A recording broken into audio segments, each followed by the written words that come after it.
Shalom everyone. I am Samta, a student of the Holy Torah at ACTC Seminary. ప్రియమైన స్నేహితులారా, ఈ వారం తోరా గ్రంథం నందు 4వ పర్ష వయరా.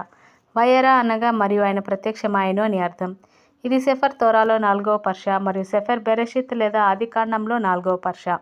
ఈ పర్ష యొక్క 7వ అలియా బెరెషిత్ ఆదికాండము 22వ అధ్యాయం 1వ వచనం నుండి 24వ వచనం వరకు.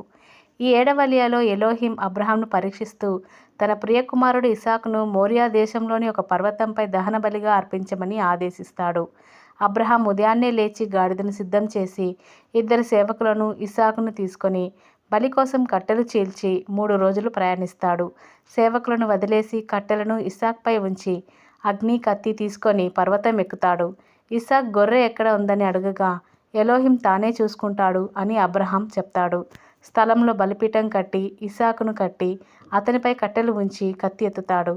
అదోనై దూత స్వర్గం నుండి పిలిచి ఆపుతాడు. తన ప్రియకుమారుడిని ఆపలేదు కాబట్టి ఇప్పుడు ఎలోహింకు భయపడతాడని తెలుసుకున్నాడని చెప్తాడు.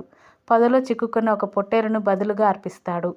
ఆ స్థలం యావే ఈరే, యావే చూసుకుంటాడు అని పేరు పెట్టబడుతుంది.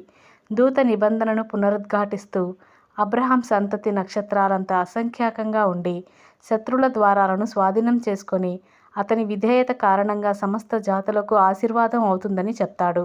బెయేర్షెబాకు తిరిగి వచ్చిన అబ్రహాం తన సోదరుడు నాహోరుకు పుట్టిన సంతానం గురించి, అందులో రిబ్కా కూడా ఉన్నారని వార్త వింటాడు.